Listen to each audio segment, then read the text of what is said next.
Hi ladies and gentlemen, thanks for joining us today. My name is Matt with 1836 Property Management in Austin, Texas. In this video we're going to discuss pets, pet fees, pet deposits, and what a landlord or property manager is to do. In Austin, over 50% of tenants have pets. So if your property leases for $1,500 a month and you say no pets and it takes traditionally 30 days to get it leased, you've just spent an extra 30 days and $1,500 more doing nothing, because it's going to take twice as long to find a tenant who's willing to lease your property. So that doesn't sound like a great option. It also doesn't sound like a good option to accept dangerous breeds. While you may be a pet lover, some of those animals have a proclivity to hurt others. We do not want to get into a lawsuit even if we love pets. So some breeds are going to be excluded, and that's just safety precautions because we are looking out for your best interests. Not that we don't love them, but we've got to be cautious.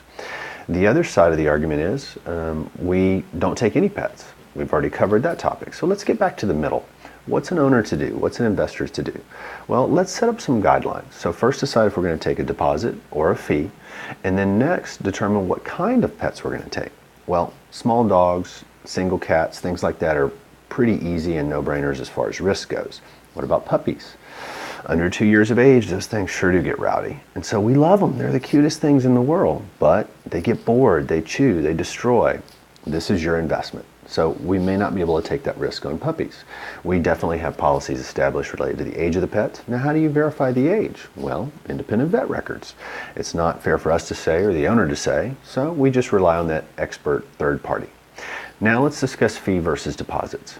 If you're going to get a pet deposit, it's going to have to be pretty big because pets can do some significant damage. What if you get a pet fee and you get the use of that money? Is the tenant going to be willing to pay it?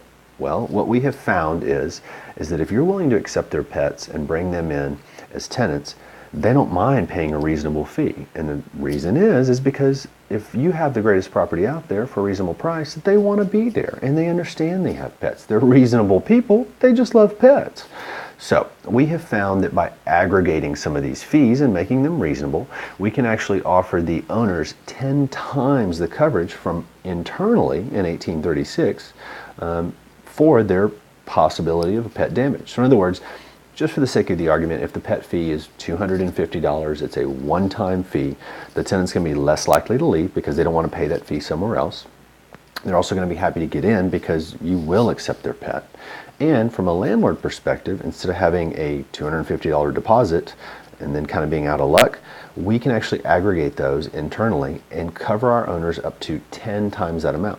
So let's say the deposit is $1,500 and the pet fee was $250.